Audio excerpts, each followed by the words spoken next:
Muy buenas tardes a todos. La Dirección de Innovación y Tecnología Educativa desea darles la más cordial bienvenida a la Jornada Nacional de Inducción en Educación Virtual dirigida a docentes. Mi nombre es Dali Saavedra y estaré acompañándolos esta tarde en calidad de moderadora. El objetivo de esta capacitación es proveerles aspectos tecnológicos, pedagógicos y comunicativos involucrados en la planificación y desarrollo de asignaturas en la modalidad virtual, además de empoderarlos en la práctica educativa para alcanzar una experiencia virtual exitosa. El día de hoy estaremos presentando el tema denominado la acción formativa en los entornos virtuales de aprendizaje, a cargo de la licenciada Yaiset Griffin. La licenciada Yaiset Griffin es psicóloga de profesión, posee estudios en docencia superior y se capacitó en e-learning con la red Educal. Es coinvestigadora y asesora pedagógica del portal Objetos Digitales de Aprendizaje, el cual ofrece oportunidades educativas para estudiantes con necesidades educativas especiales, proyecto auspiciado por la CENACYT. Adicionalmente, forma parte del equipo de docentes que capacita profesores en la modalidad virtual y pertenece al Departamento de Gestión de Calidad de las Ofertas Virtuales en la Dirección de Innovación y Tecnología Educativa Digitet. Se les comunica que al terminar la presentación tendremos la sesión de preguntas y respuestas, por lo que les solicitamos ir anotándolas en la sección de chat para ser respondidas al final. Sin más, les damos nuevamente la cordial bienvenida y le cedemos la palabra a la licenciada Yaiset. No sin antes resaltar que por favor a todos los participantes deben silenciar sus micrófonos para que no haya interrupciones en la presentación. Bienvenida Yaiset, le cedo la palabra. Gracias Dali, buenas tardes. Buenas tardes a ti y a cada uno de los docentes que están conectados a esta hora. Agradecemos profundamente su confianza y apreciamos mucho este tiempo que se están dedicando a ustedes mismos y también a permitirnos compartir un poco las experiencias que desde educación virtual hemos estado desarrollando para enriquecer el trabajo que están realizando ustedes con sus estudiantes. Me dan unos minutos para compartir la pantalla y poder presentar los puntos que estaremos tocando durante estos minutos.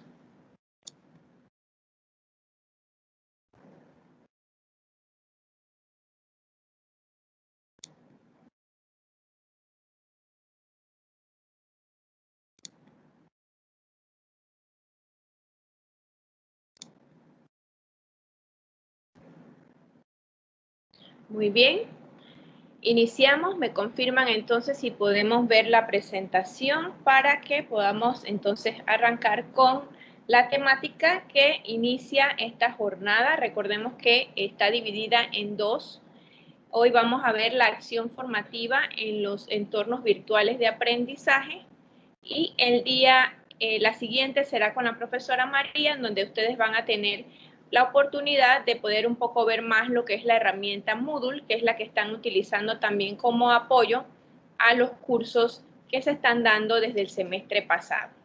Paso a compartirles un poco los temas, los puntos que vamos a estar tocando en esta formación, en esta inducción. En primer lugar, pues queremos acercarnos un poquito a hablar del cambio que ha habido pues en el paradigma pedagógico, cambio de paradigma pedagógico que identifica un poco a los entornos virtuales de aprendizaje. Vamos a ver un poco cuáles son esos roles que nuevamente se están requiriendo tanto para los docentes como para los estudiantes, pero también vamos a detenernos un poquito a ver quiénes son nuestros estudiantes en relación con esas expectativas que nos da este nuevo modelo. Luego vamos a hablar un poco sobre el diseño de los procesos formativos en entornos virtuales. Vamos a adentrarnos un poquito más viendo las fases de ese proceso formativo ya una vez que estamos en contacto con los estudiantes a través de las diferentes plataformas informáticas que vamos a utilizar, viendo 3 fases específicas como son la socialización, el desarrollo del curso que involucra una cantidad de elementos que vamos a estar profundizando y el cierre del curso. Veremos ya finalmente algo sobre la evaluación en entornos virtuales para concluir con aquello que esperan nuestros estudiantes, un poco del perfil que ellos esperan de nosotros como docentes en estos nuevos entornos formativos. Así que arrancamos entonces con nuestro contenido. El día de ayer tuvimos la oportunidad a través del canal de YouTube de acercarnos y tener esa primera experiencia de inducción con ellos, con los estudiantes, para también hablarles un poco de este cambio de paradigma para que ellos conozcan cuál es su papel, cuál es su rol y también qué esperar de estos entornos. Muy bien.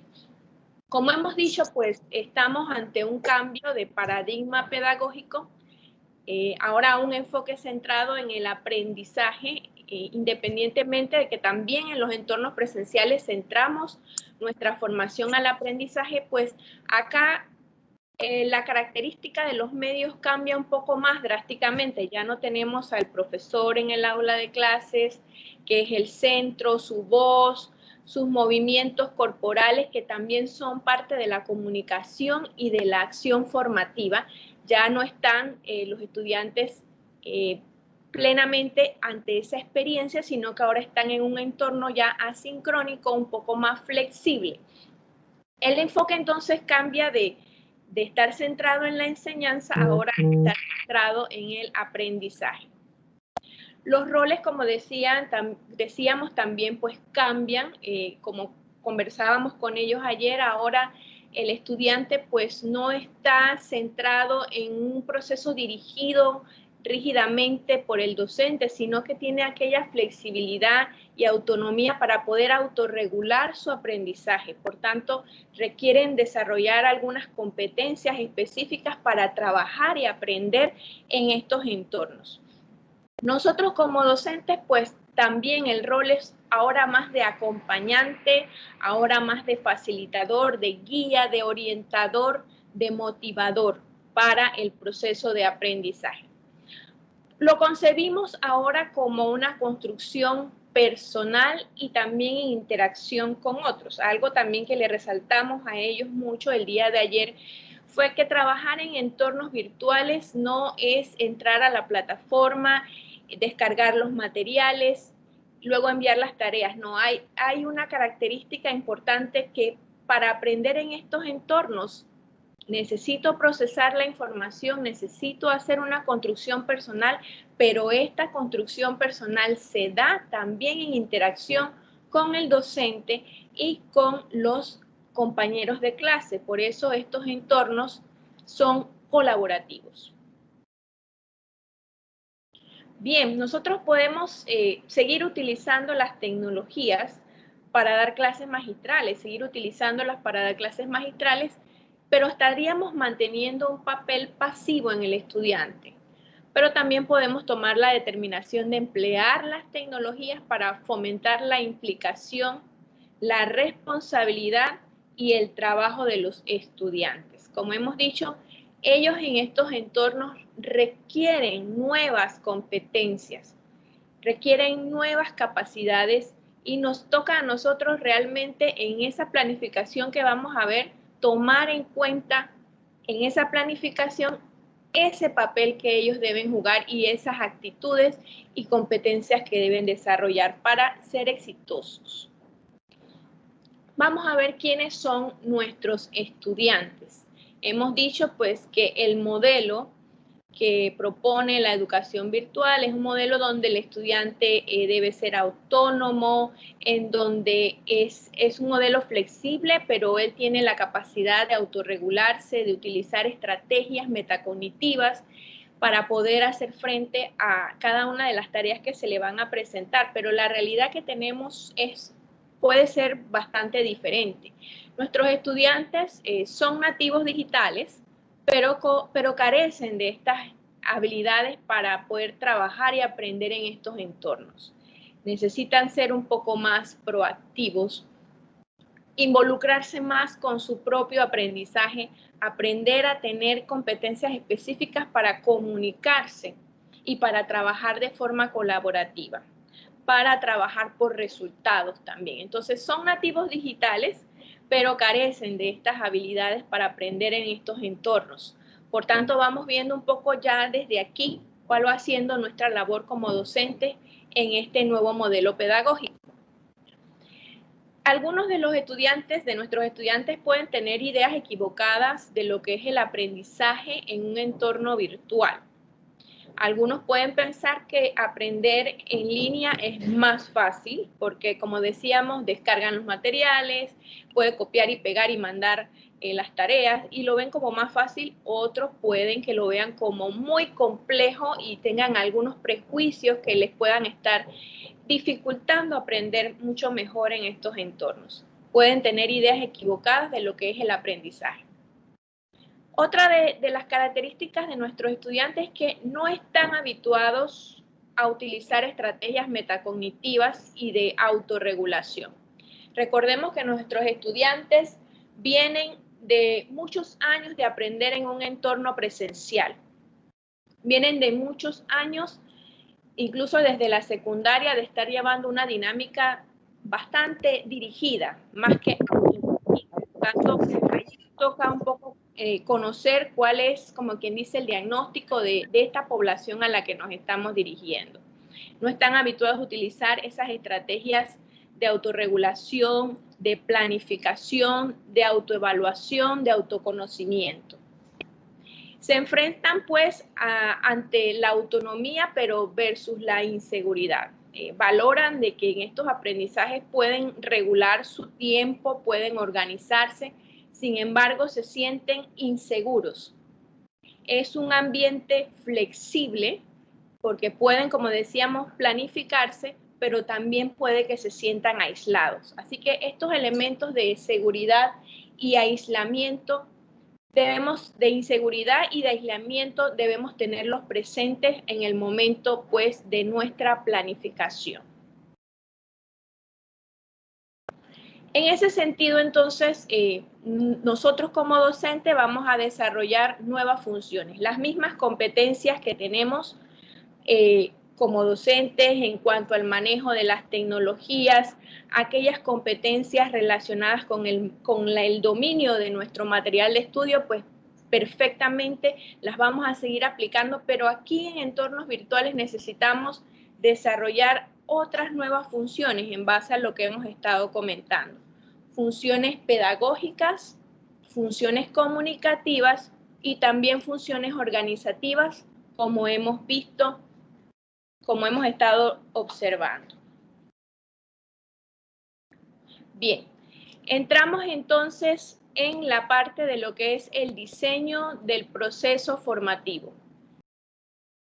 Vamos entonces a la parte antes de encontrarnos con nuestros estudiantes. Antes de encontrarnos con ellos necesitamos hacer un diagnóstico de las necesidades que tiene esta población, las necesidades que tiene esta población meta. Por ejemplo, en este diseño de este proceso formativo necesitamos centrarnos y definir cuáles son los objetivos y las competencias que deben ellos manejar para el final de la experiencia de aprendizaje. Definir específicamente y detalladamente cuáles son esas competencias. Importante preguntarnos cuando nosotros estamos diseñando el proceso formativo, responder a la pregunta, ¿qué deben mis estudiantes aprender? En lugar de responder a la pregunta, ¿qué debo yo enseñar? Es decir, vamos a diseñar un proceso tomando como base que el estudiante es el centro de la formación, que el aprendizaje es el centro y que el aprendizaje es el centro y que nosotros tenemos un rol de gestor, de guías y de orientadores. En base a esto vamos a diseñar. En segundo lugar, nosotros vamos a tomar en cuenta también los contenidos. Este es el otro de los aspectos que debe tener el diseño de nuestro proceso formativo. los contenidos, aquellos materiales que los estudiantes necesitan aprender durante el semestre en sus diferentes formatos, aprovechando las bondades de las tecnologías para que estos formatos sean multireferenciales, multimediales, que tengan diferentes canales en donde podamos atender al aprendizaje, para ayudar también a que los estudiantes puedan procesar, aprender a procesar, a distribuir, a seleccionar y analizar información, que esa es otra de las competencias que ellos deben desarrollar. Otro de los puntos que es necesario que nosotros les dejemos bien detallados y claros a ellos es cómo vamos a trabajar en estos entornos, cuál es la metodología de trabajo que usted va a utilizar, a qué le va a prestar mayor atención, si al trabajo, cómo va a distribuir esas estrategias de trabajo autónomo, de trabajo colaborativo, de tutorías, de entregas de trabajo, cómo va a trabajar, cuál va a ser la frecuencia en la cual nos vamos a estar conectando durante el semestre. Todo eso colocarlo dentro de la metodología, definir eso dentro de la metodología. Otro de los puntos importantes pues es la calendarizar esos procesos, poder colocarles las fechas. Recordemos que en entornos virtuales ellos están frente al computador, ellos están frente a los contenidos, ellos necesitan autorregularse, necesitan organizarse, armar sus horarios de estudio y selección de las prioridades de las tareas, y por eso el calendario es importante utilizarlo. Finalmente, pues la evaluación también es importante clarificar desde un inicio cómo vamos a evaluar durante todo el semestre en esta modalidad. Vamos a ver más adelante cómo estos puntos son importantes para los estudiantes.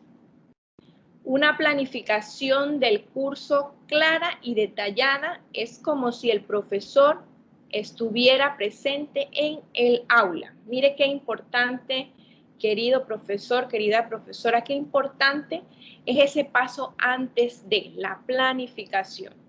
Es una planificación clara y detallada.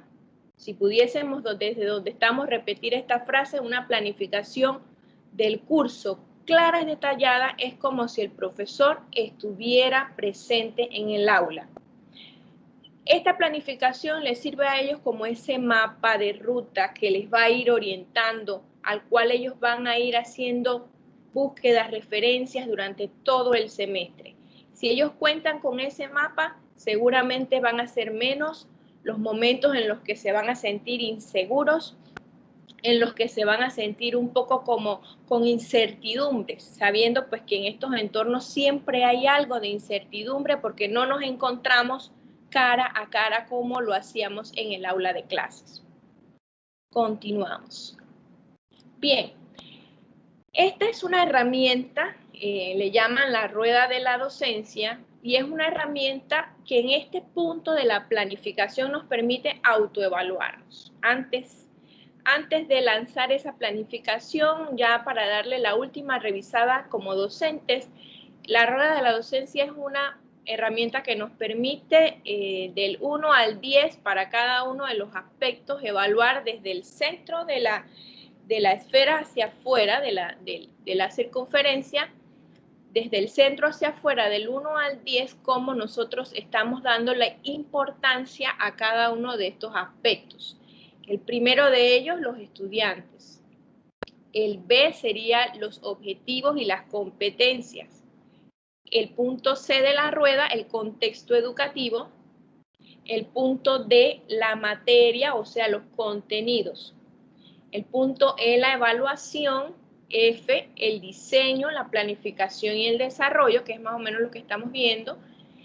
El punto G, la innovación, muy importante esta parte, qué tan importancia le damos a la innovación, y al final pues la investigación, qué punto le damos a la investigación, qué importancia, qué tiempo le dedicamos durante el diseño de nuestra acción formativa a cada uno de estos aspectos. Imaginémonos que nos estamos haciendo esa autoevaluación y podemos ir como marcando en cada uno de esos puntos dónde nos encontramos.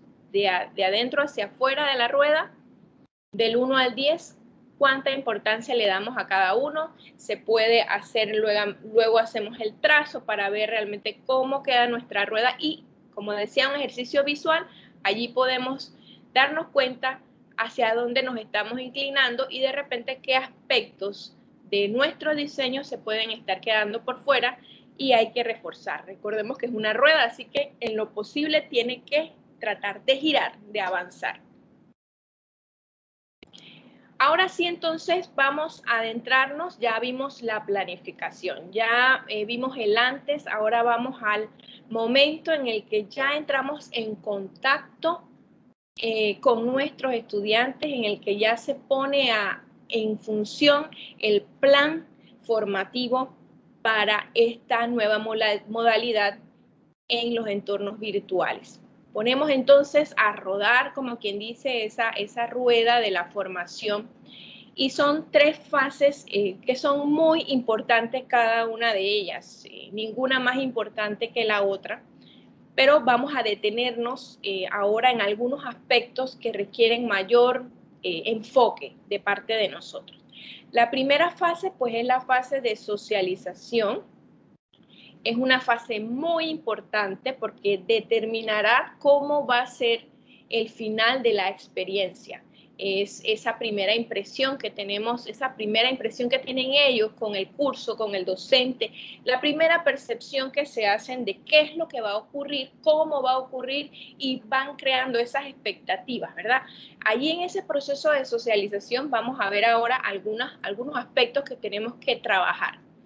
Está entonces el segundo punto de la segunda fase del proceso, que sería el desarrollo, ya cuando hemos hecho ese feedback, esa primera experiencia con ellos, ese primer contacto. Luego entonces vamos al desarrollo de la experiencia que hemos propuesto de aprendizaje. Allí también vamos a ver algunos aspectos bien interesantes y al final pues es importante siempre cerrar el ciclo, cerrar la experiencia una vez haya finalizado con las evaluaciones que se den, tanto a nivel académico como también del mismo proceso que llevamos a cabo.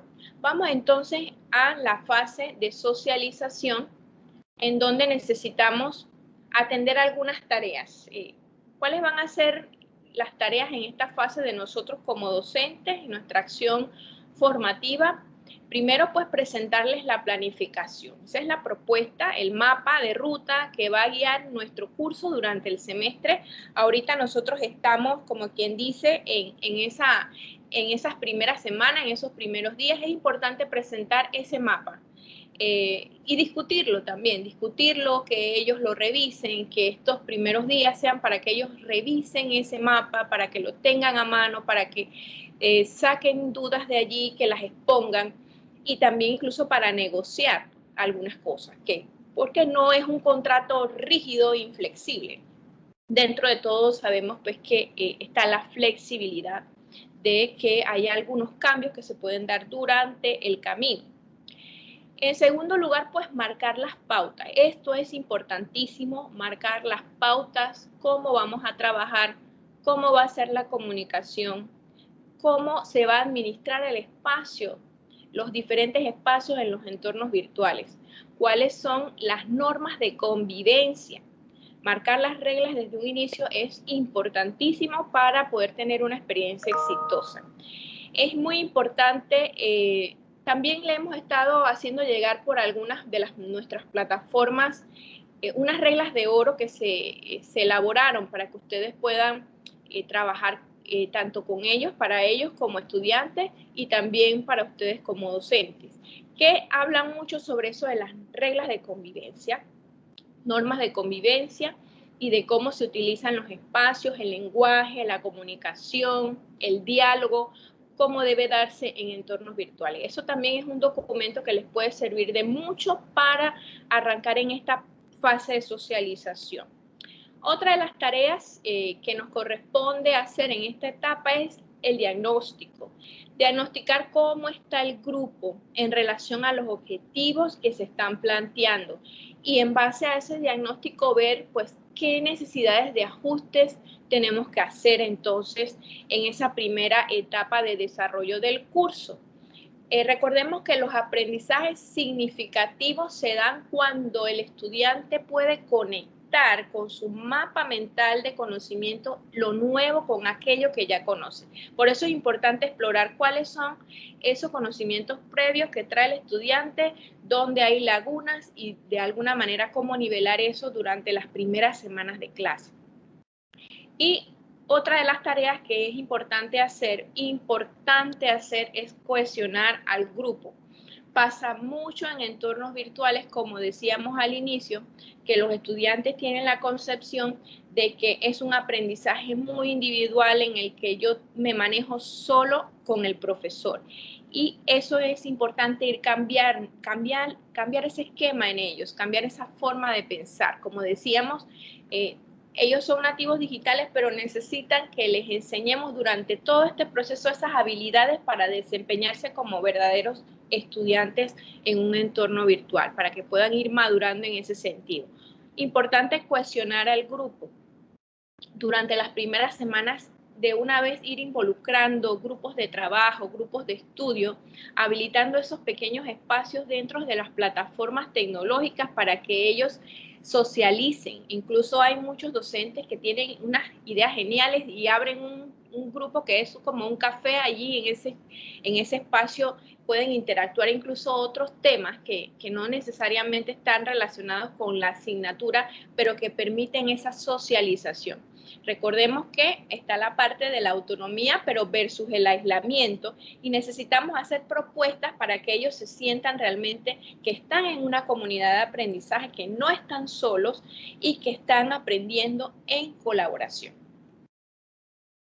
Bien, entramos entonces ya a lo que es el desarrollo. Ya una vez se ha dado la socialización, entramos a lo que es el desarrollo ya del curso en sí. Y aquí son tres las acciones, son tres las funciones principales de nosotros los docentes virtuales. La primera de ellas, la comunicación educativa. Ahora vamos a ver un poquito más a fondo. La segunda, la motivación y el acompañamiento. Y la última, la gestión de las actividades. Eso es lo que vamos a ir haciendo durante la experiencia. En esta fase de desarrollo, ya nos toca a nosotros ir como ayudándoles paulatinamente a ellos a ir tomando el control. Vamos nosotros como poco a poco cediendo ese control que ellos anteriormente solo nos los daban a nosotros como docentes para que marcáramos las pautas. Poco a poco aquí vamos apoyándoles paulatinamente para que ellos vayan tomando ese control y vayan desarrollando esas competencias de autogestión que tan importantes son. Vamos entonces a ver la parte de la comunicación educativa. Quiero arrancar este punto con esta frase que nos invita un poco a reflexionar. Estar en el mismo espacio presencial asegura una mínima comunicación, aunque sea visual. Pero estar en el mismo espacio virtual no asegura que haya comunicación. Y esto lo decimos porque la comunicación educativa tiene que ser en estos entornos. Para que exista hay que promoverla, hay que planificarla, hay que gestionarla. Tiene que ser intencional.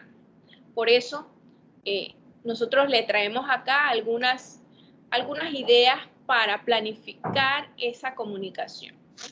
En primer lugar, pues, determinar cuáles son las normas de funcionamiento en esa comunicación, como decíamos, las normas de participación en los espacios de discusión, de chat, en los momentos de tutorías en línea, cuáles van a ser esas normas para mantener el orden, para lograr los objetivos, cuáles son los formatos y tamaño de los mensajes, cuál es el papel del moderador, cuánto van a durar las discusiones. Importante, no abrir un foro y abrirlo y no se sabe cuándo inicia, cuándo termina, no, sino planificar esa comunicación. Muchas veces nos quejamos de que los estudiantes no participan, sabemos que eso es una realidad. Los estudiantes, como hemos dicho, les falta esa competencia un poco de comunicación, de participación. Pero también nosotros si vamos marcando, si vamos planificando de forma intencional esa comunicación, vamos a lograr mejores resultados. Normas de funcionamiento en el foro, normas de funcionamiento en los diferentes espacios. ¿Cómo se participa? ¿Cuántas participaciones voy a tomar en cuenta en la evaluación? ¿Cómo deben ser esas participaciones? No solamente decir opino lo mismo que el otro o me parece bien lo del otro, sino ir motivando para que ellos puedan ir desarrollando esa capacidad de crear y de poder fortalecer sus aportes en los diferentes espacios de discusión. ¿Cuánto va a durar esa discusión? Esa discusión va a tener un seguimiento del moderador. El moderador puedo ser yo como docente, pero también poco a poco, cuando ya veo cómo el grupo se va desenvolviendo, puedo ir asignando liderazgo a diferentes moderadores para que ellos hagan todo lo que es el seguimiento de la discusión y que también puedan hacer las conclusiones de las discusiones. Bien. Avanzamos entonces con otra de las tareas que nos toca entonces en estos espacios de dentro de lo que es el desarrollo ya del curso. Es una tarea importante, es la motivación y el acompañamiento. Importante la motivación, como decíamos, para poder lograr que ellos realmente puedan desarrollar esa competencia comunicativa, ese tratar de aportar en la construcción colectiva del conocimiento. Para motivar pues esa comunicación es importante reforzar positivamente los aportes. Cuando nosotros reforzamos, cuando felicitamos, estamos también alentando a que los demás se puedan lanzar también y participar. Ofrecer ayuda de forma constante también, pasearse por esos pequeños espacios que hemos estado abriendo nosotros como docentes para que ellos hagan trabajos grupales, para que hagan seguimiento, pues pasearnos por esos espacios y ofrecer ayudas, monitorizar cómo va el desarrollo, cómo va la comunicación entre ellos, cómo van los productos. Dinamizar esos espacios para estar presente en el aula, como decíamos, habilitar todas las formas posibles de que podamos nosotros comunicarnos con ellos y que ellos sepan en qué momento vamos a estar presentes, en qué horario les vamos a contestar sus consultas. Y facilitar también documentos de acompañamiento, que son los que nosotros también llamamos las guías didácticas, ¿verdad? Unas 2, 3 guías didácticas que tengamos durante el curso para que ellos sepan cómo esperamos que sean entregados los trabajos, cómo esperamos que sea el desenvolvimiento en cada una de las actividades. Esas guías didácticas también son una forma como nosotros podemos estar acompañando sin estar de forma sincrónica con ellos. Y nos ayuda también, nos va dando un poco más de soltura para nosotros dedicarnos a las labores más... Dígame, ¿esa es la actividad? Ok. Gracias, Elia. Agradecemos apagar los micrófonos para evitar las interacciones. Al final entonces vemos las reacciones, las preguntas. Entonces continuamos.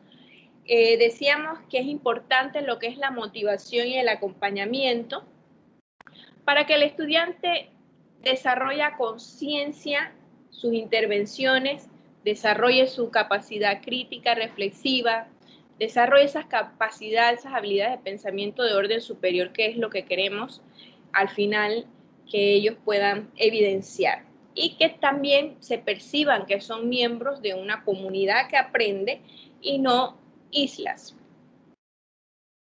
Para eso, pues decíamos espacios para estar presentes en el aula, pues grupos pequeños, grupos de estudio, grupos de ayuda mutua, foros de consulta, también foros para poder desarrollar e interactuar en torno a los contenidos. Bien, la otra función que vamos a desarrollar nosotros como docentes durante el desarrollo del curso, entonces es gestionar las actividades.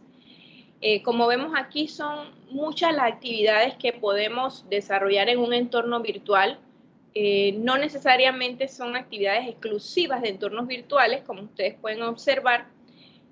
También las ponemos en práctica a nivel presencial, pero sabemos que tienen un efecto positivo en ir creando en ellos pues ese estudio autónomo, esa capacidad reflexiva y esas habilidades de orden superior, de pensamiento de orden superior.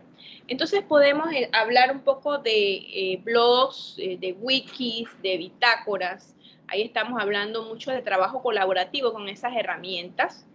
Estudios de casos, resolución de problemas. Se les puede pedir, se les puede solicitar a los estudiantes que ellos para determinada actividad utilicen la grabación de un video o hagan un podcast, ¿verdad? Simulaciones en donde ellos puedan jugar con roles que tengan que ver con el desempeño profesional futuro que deben tener. Los e-portafolios que ustedes los utilizan mucho y son una excelente manera para promover en ellos lo que es la autonomía y la autorregulación, la autoevaluación. Todas las actividades que tengan que ver con investigación y exploración documental en estos entornos también son muy importantes. Allí en las reglas de oro también les dejamos esa parte para que ellos estén claros cuáles son las normas también en lo que es el uso de los documentos, la forma de utilizar y de citar también los documentos para los trabajos que van a estar desarrollando.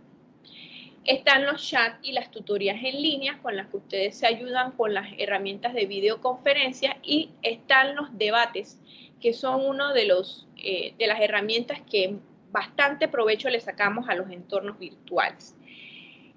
Los debates pueden ser de diversas formas o de diversos tipos. Pueden ser debates para construcción conjunta de conocimiento entre todo el grupo con la guía del profesor, también para grupos pequeños, o también usted puede variar un poco la modalidad y hace un debate tipo experto. Usted trae a una persona del medio, del campo laboral, para que pueda dirigir y que los estudiantes puedan beneficiarse de las experiencias ya con un experto. Se puede variar la manera como nosotros utilizamos los debates. La pedagogía de la pregunta es muy importante en educación virtual.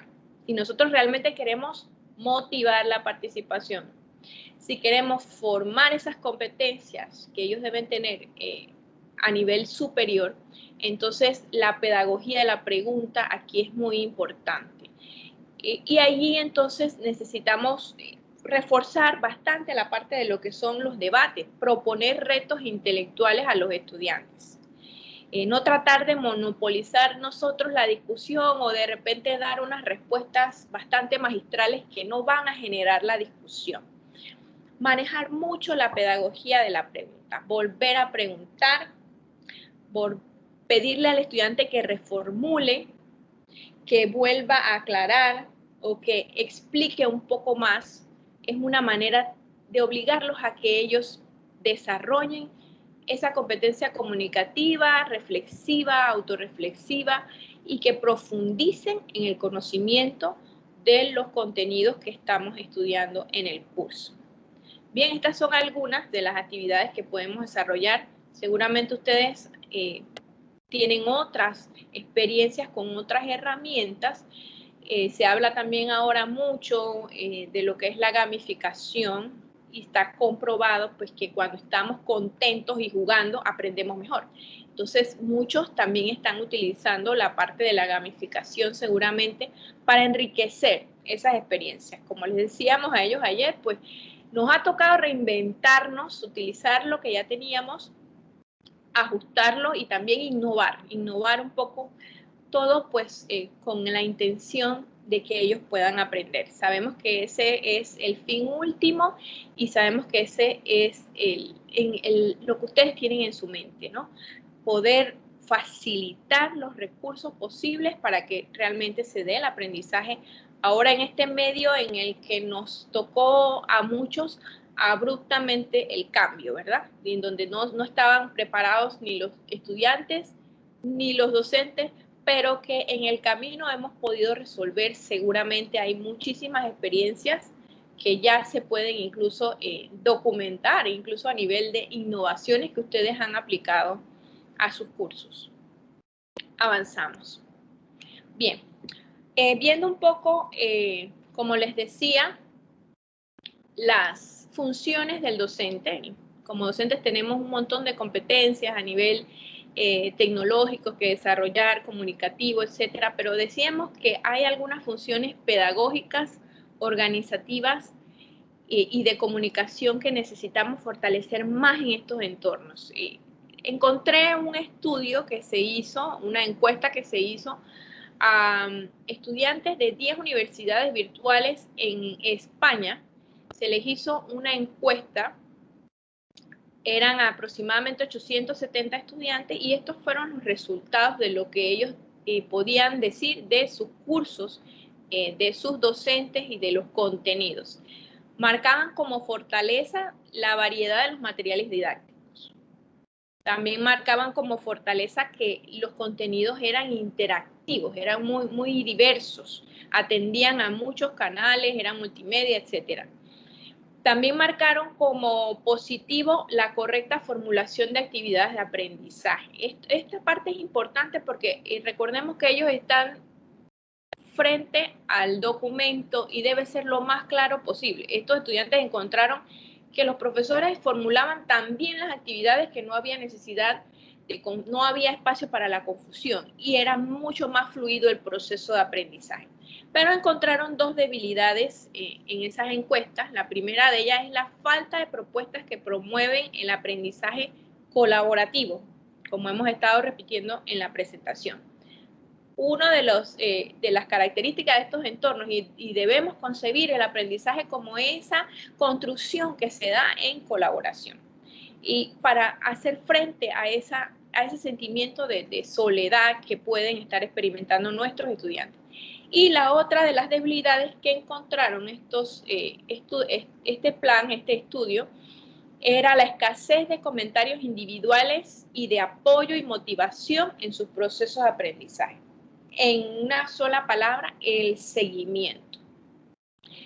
Pudiésemos decir que el seguimiento es estar allí presente, constante, tanto de forma sincrónica como asincrónica, es fundamental en la formación en entornos virtuales, en nuestra acción como docentes.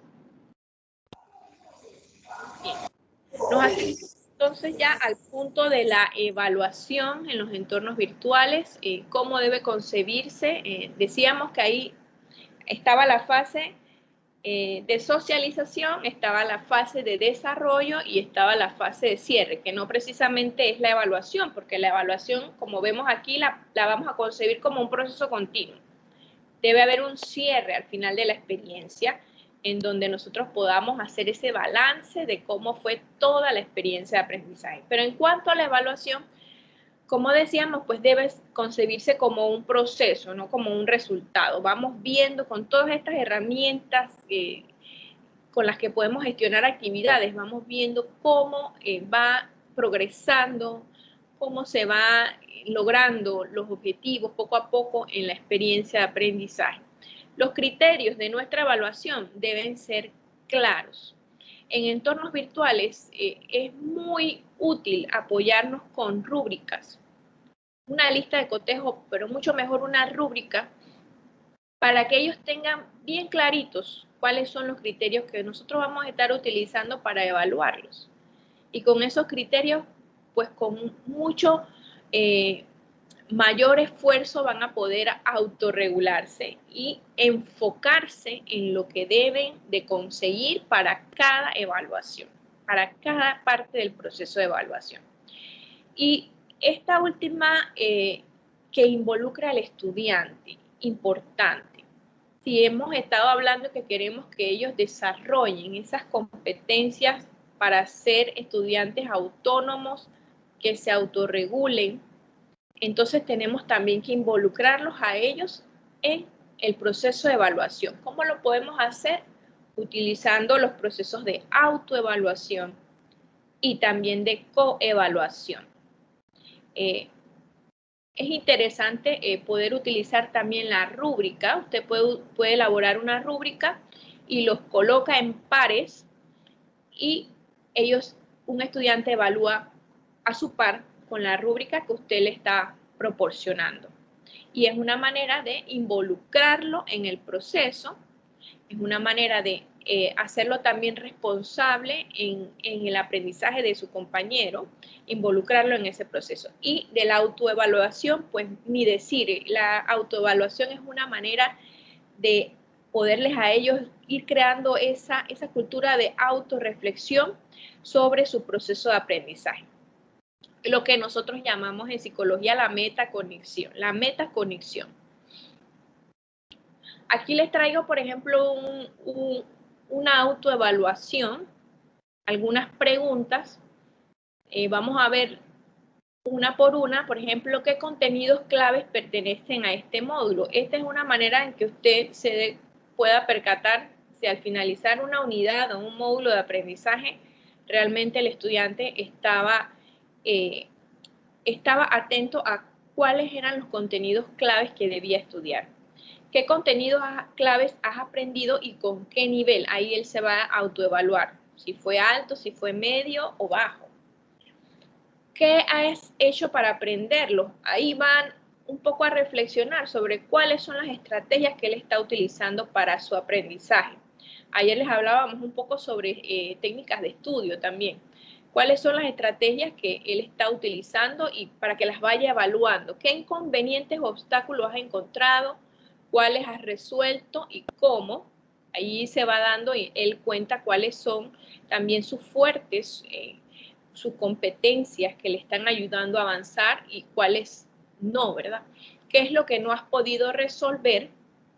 ¿Y cómo te planteas el aprendizaje del siguiente módulo? Es una forma de nosotros ayudarles a ellos a que sean autorreflexivos, a que estén conscientes de sus procesos de aprendizaje y también esto nos sirve a nosotros para nivelar un poco el grupo, ver cuáles son los aspectos que se están quedando un poco atrás, que hay que reforzar, etcétera. Pero muy importante desarrollar estos ejercicios de autoevaluación. Hay una técnica que utilizamos también mucho en educación virtual que se llama SQA y se divide en 3 columnas. En la primera columna ellos la llenan apenas inicia el curso y la primera columna dice lo que sé, o sea, cuáles son sus conocimientos sobre lo que se va a dar durante el curso. La segunda columna dice lo que quiero aprender. Allí vemos un poco las expectativas que ellos tienen en el curso. Esas 2 columnas se llenan al iniciar el curso y al finalizar el curso se llena la última que dice lo que aprendí y ahí es un balance para ellos y es un balance también y una realimentación para nosotros.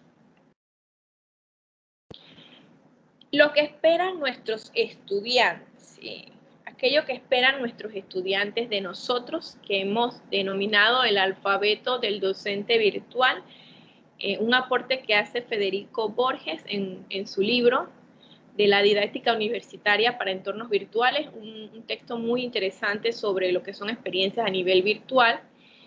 Y él define aquí de la A a la V, algunas letras no van, pero vamos a ir viendo una por una, y es aquello que esperan nuestros estudiantes de nosotros. Con la A, que sea atento, amable, asertivo. Con la B, bondadoso. Con la C, que haya claridad, calma, cercanía, coherencia. Con la D, que exista desafío, que existan esos desafíos cognitivos. Disponibilidad, democracia. Con la E, entusiasmo, escucha, empatía. Con la F, feedback. Ahí vemos nuevamente lo que es feedback, cercanía, claridad, asertividad, amabilidad, todo eso nos está hablando del seguimiento de nuestra acción formativa. Con la G, ganas de enseñar, con la H, honestidad, humor, ¿por qué no? Importante, ese toque de humor que podamos dar en cada una de nuestras clases también, ¿verdad? Como hemos dicho, aprendemos cuando estamos contentos. Es una manera de que ustedes puedan también capturar la atención de ellos y activar el hemisferio derecho de su cerebro que cuando está conectado, pues se puede aprender mucho mejor, que es la parte emocional de nosotros los seres humanos. Con la H, interés, innovación, intuición. Con la G, jugar, aprendiendo. Con la J, perdón, jugar, aprendiendo. Con la L, lenguaje adecuado. Eso lo vemos mucho en las reglas de oro que estuvimos compartiendo las semanas anteriores. Con la M, metódico. Sí, hay que ser muy, muy metódico en estos entornos también. Nos sirve mucho porque nos ayuda a autorregularnos.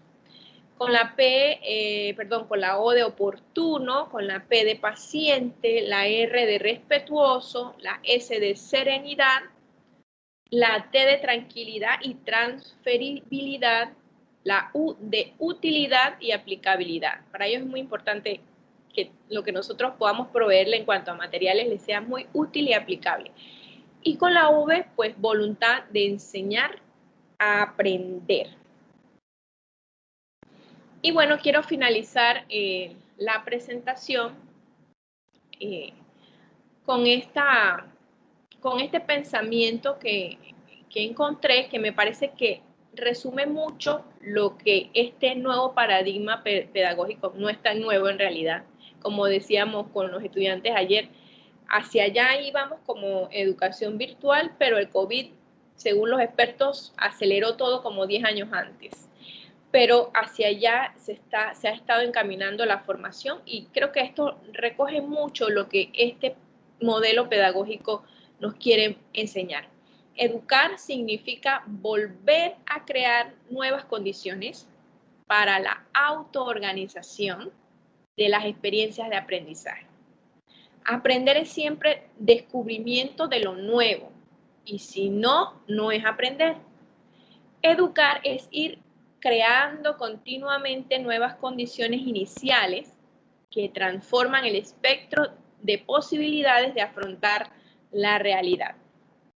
Así que con esta frase tan interesante, les agradezco su valiosa atención. Para nosotros es un placer poder compartir con ustedes este espacio, un poco de las experiencias.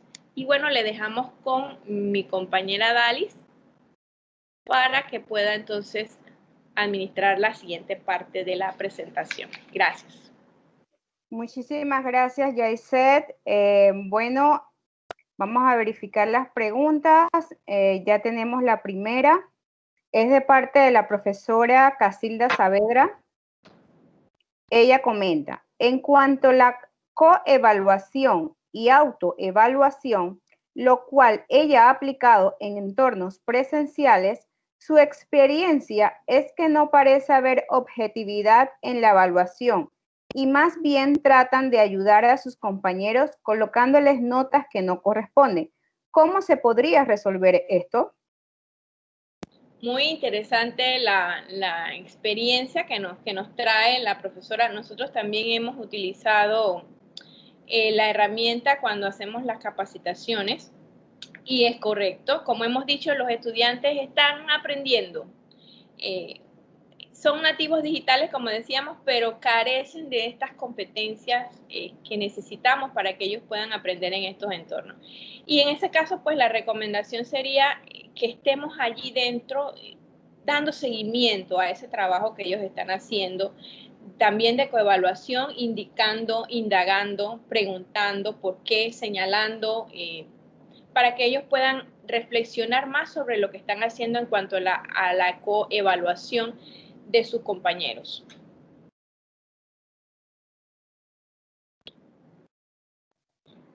Gracias, Yaiset.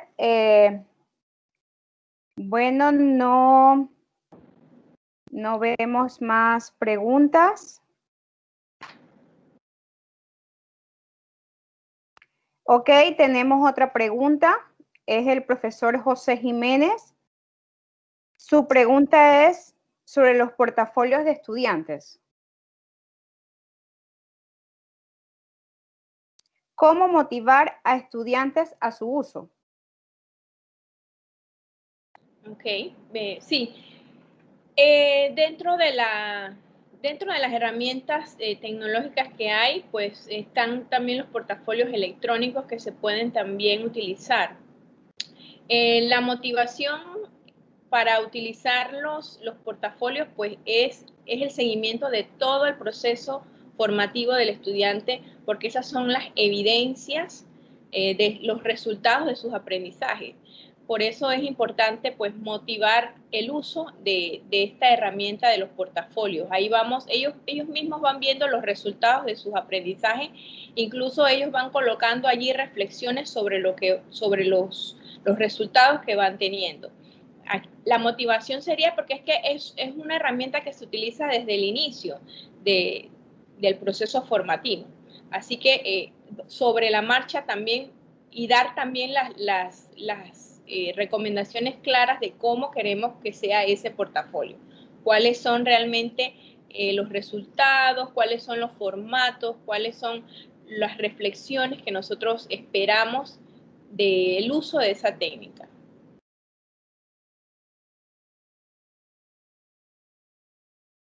Gracias, Jaiset. La profesora Leda Herrera consulta. Aunque haya motivación, muchas veces los estudiantes siguen en silencio, ¿cuál sería su recomendación ante esta posición? Sí, muy importante lo que la profesora Leda está señalando, está trayendo a la discusión. El silencio también es importante y también nosotros debemos interpretarlo como que algo puede estar ocurriendo, ¿verdad? Entonces, como decíamos, la pedagogía de la pregunta, volver a preguntar y también el poder elaborar preguntas es un gran reto también para nosotros como docentes.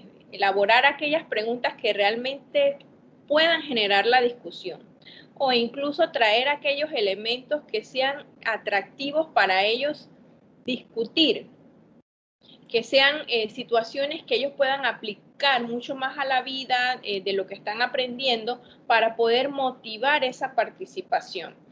Ahí influye también la forma como nosotros desde un inicio dejamos dicho las reglas de participación. Si desde un inicio las dejamos un poco ambiguas, pues durante el curso ellos no van a percibir que eso es importante.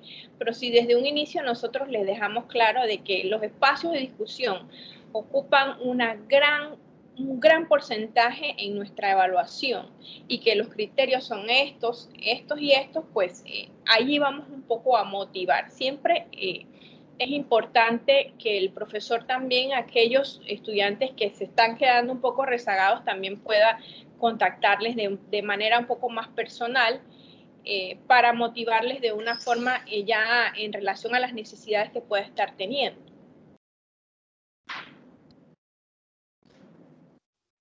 Muchas gracias. La profesora María González consulta, ¿qué aplicaciones o programas podría sugerir para la creación de recursos didácticos que son fundamentales en las clases para que no sea monótono y se vuelvan más interesantes? Bien, bueno, en cuanto a lo que son recursos, pues existen muchas herramientas en donde podemos tomar para que los textos sean un poco más interactivos. Pudiésemos hablar de, por ejemplo, nosotros utilizamos Excel Learning, es una herramienta que utilizamos que nos permite que durante el desarrollo de un tema, de una unidad didáctica, pueda ir un estudio de caso, un video, podamos resaltar colores, hacer el estudio un poco más interactivo de esa unidad de aprendizaje. Que tenga preguntas de enfoque, palabras claves, que tenga diversidad de formatos. La diversidad de formatos dentro de del estudio de un contenido, pues es importante, como nos dice la profesora, para motivar un poco más el estudio.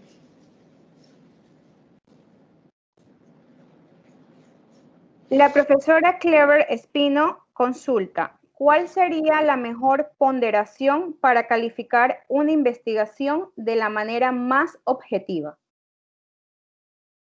Bueno, la investigación, las ponderaciones de las diferentes actividades o trabajos que ustedes coloquen como docentes, también va a depender de la naturaleza del curso y de qué tan importante sea ese resultado de aprendizaje a través de esa investigación. Ahora, en entornos virtuales es importante motivar en ellos y que ellos puedan desarrollar esa capacidad de discriminar, como decíamos, la información, de seleccionarla, de analizarla, de procesarla.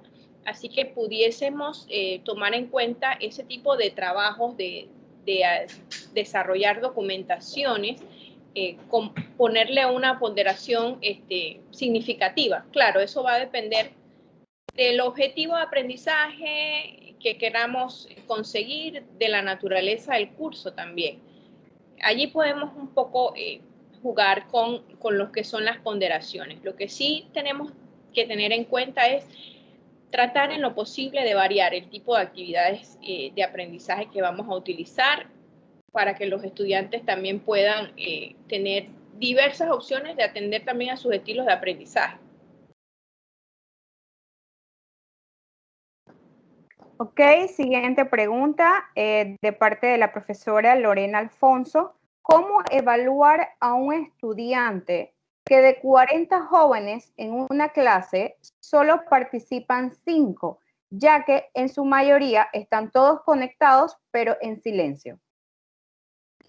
Bien, para eso, como decíamos durante la presentación, una de las herramientas que nosotros podemos utilizar, que nos va a ayudar muchísimo como docentes para establecer los criterios desde un inicio y que después no vengan los reclamos, es dejar claras las reglas, y una de esas herramientas es la rúbrica. Incluso para participar en un foro, usted puede colocar una rúbrica y le coloca allí tanto porcentaje de participación para esta parte, análisis de los comentarios de 2 o 3 o 5 compañeros, vale tantos puntos, y en total son 20 puntos la participación en este foro, por ejemplo.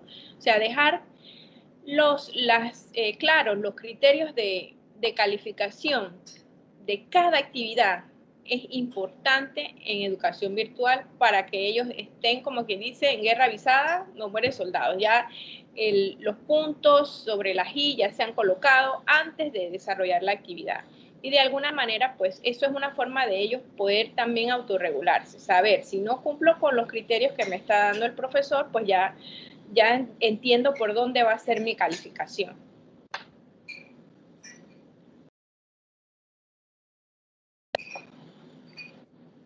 Ok, el profesor Abdiel Pino comenta que ahora con los nuevos grupos de fusión paralela que han surgido en este segundo semestre, ¿qué sugerencias podría dar respecto al tema de la evaluación de los estudiantes, ya que ahora la fusión tiene 80 estudiantes?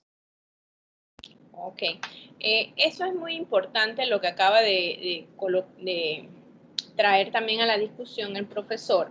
Nosotros en educación virtual, pues las recomendaciones que se dan y los criterios con los que trabajamos son con 25 estudiantes por grupos virtuales, precisamente porque la modalidad así lo amerita, requiere, como hemos dicho, un seguimiento un poco más profundo del trabajo de cada estudiante dentro de las herramientas, dentro de la plataforma. Así que allí se hace un poco más difícil cuando hablamos de 80 estudiantes, la parte de la evaluación. Allí el docente tendría que estratégicamente utilizar aquellas herramientas que de repente le ayuden a no bajar la calidad de la evaluación, pero tampoco a recargarse tanto del trabajo. Algunos quizás en la parte de cuando vean plataformas Moodle podrán ver algunas opciones que la plataforma les da para que ese trabajo de evaluación de parte de ustedes sea un poquito más óptimo y no les genere mucha carga, ¿no?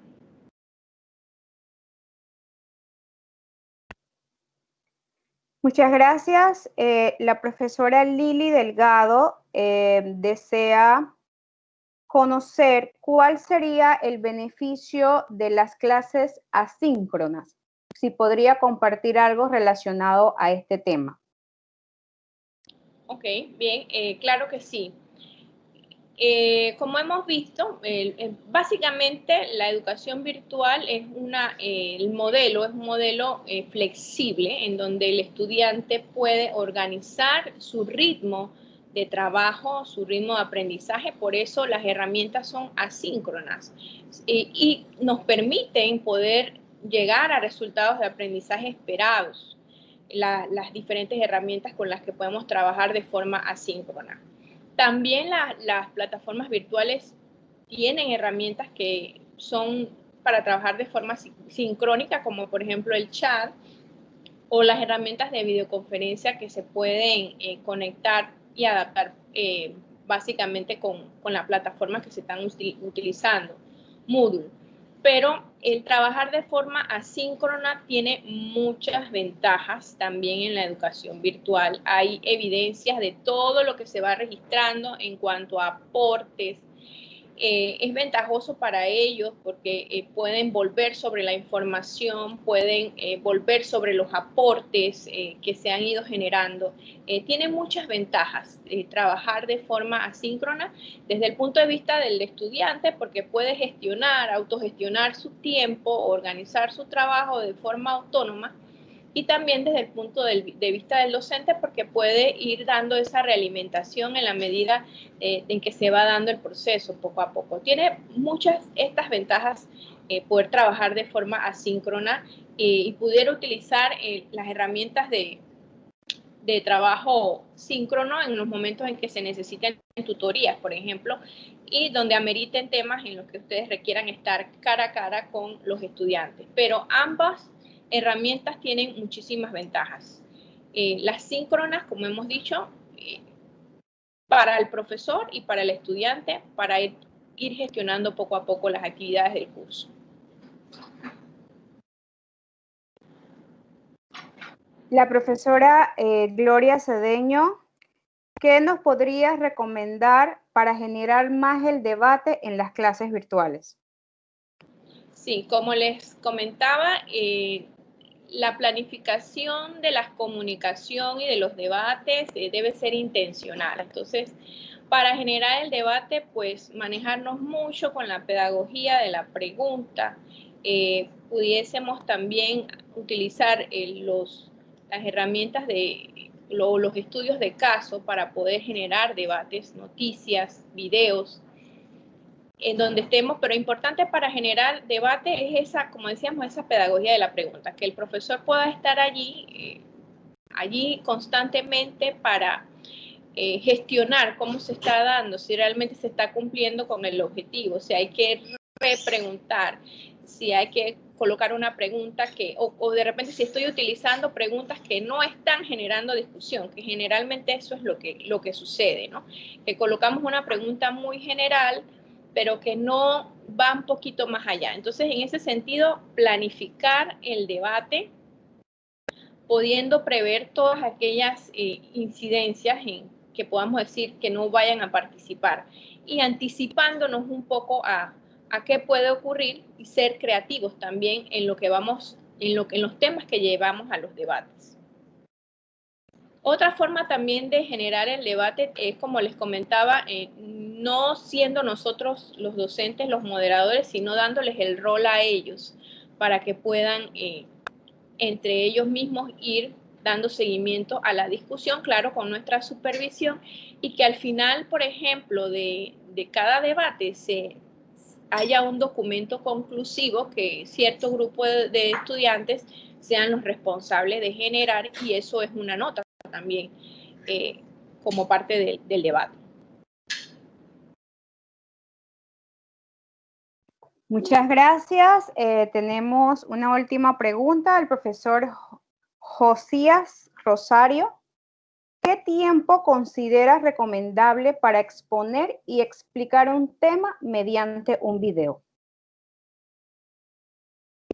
Ok, si el video es, en este caso el video sería creación del profesor. Bueno, nosotros hemos hecho algunos intentos de ver qué tiempo los jóvenes utilizan o qué tiempo los jóvenes están viendo un video. La verdad que es muy poco el tiempo que ellos están allí. Nosotros, por ejemplo, recomendamos que cuando se vayan a hacer videos para clases, que ustedes van a subir una explicación, sean unos 10 minutos máximo, 15 minutos, no más de allí, recordemos que nuestra memoria también tiene ciertas limitaciones y nuestros momentos de atención. Entonces, más o menos ese es el tiempo que recomendamos a los profesores, 10 minutos como pequeñas fracciones pues, del contenido para poder captar la atención y lograr el objetivo que queremos en la grabación del video.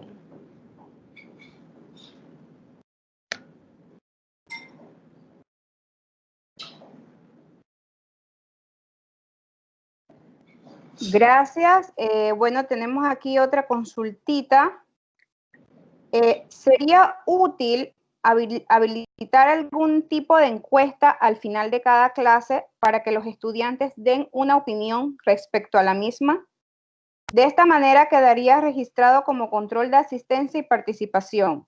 ¿Podría ser evaluado como parte de la calificación de manera que los estudiantes se interesen en participar activamente?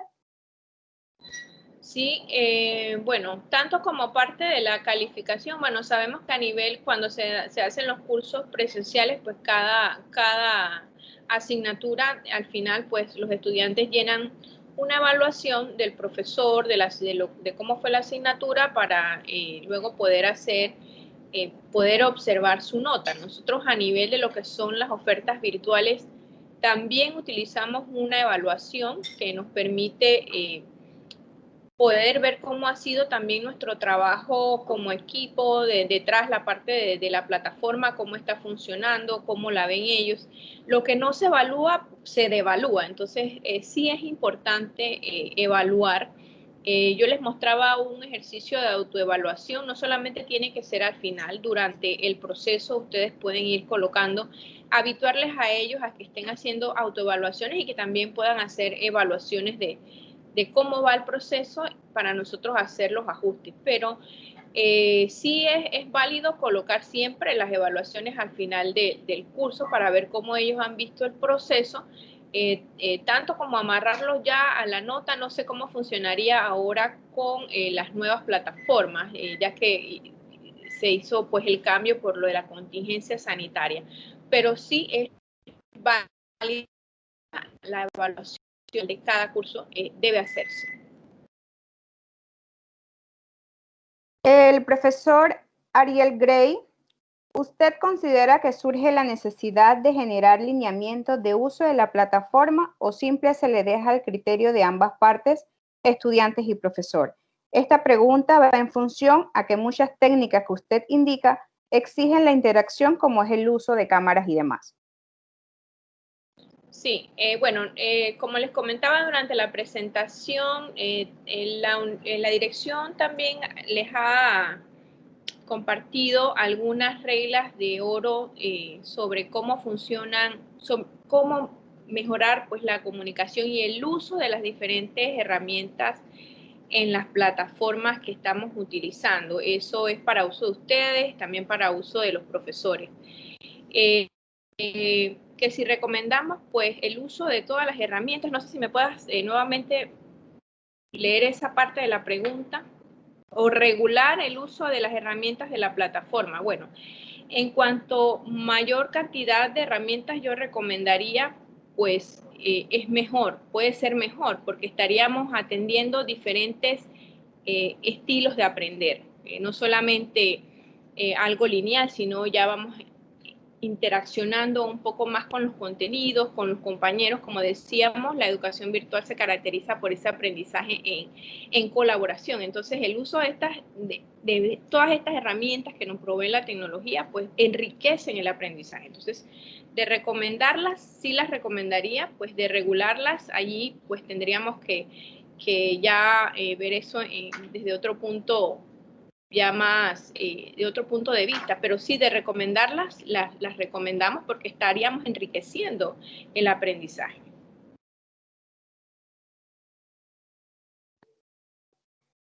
Gracias, Yaiset.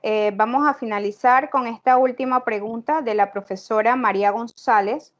En materias que son numérico-analíticas, que se enfocan en la resolución de problemas, ¿cómo puede desarrollarse las actividades? Bueno, ya hemos tenido experiencias con este tipo de asignaturas en donde los profesores pues también se apoyan de diferentes software que se complementan o que pueden entrar en complemento con la plataforma Moodle y pueden desarrollar todo lo que es la parte práctica dentro de los cursos. Sí se puede realmente dar, se ha dado cálculo a nivel virtual y otro tipo de asignaturas también de orden numérico se pueden desarrollar perfectamente si nos apoyamos con todas, integramos todas las herramientas que nos ayuden pues a conseguir los objetivos de aprendizaje.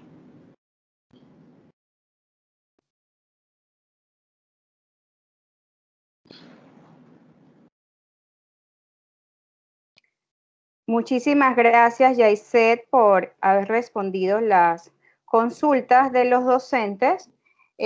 Agradecemos nuevamente tu intervención en esta tarde y a todos ustedes docentes por habernos acompañado en esta jornada. Les esperamos el día viernes a nuestra segunda sesión, donde estaremos presentando el tema Gestión docente de un curso en las plataformas Moodle. Va a estar a cargo de la profesora María de Jesús Díaz. Que tengan todos una excelente tarde.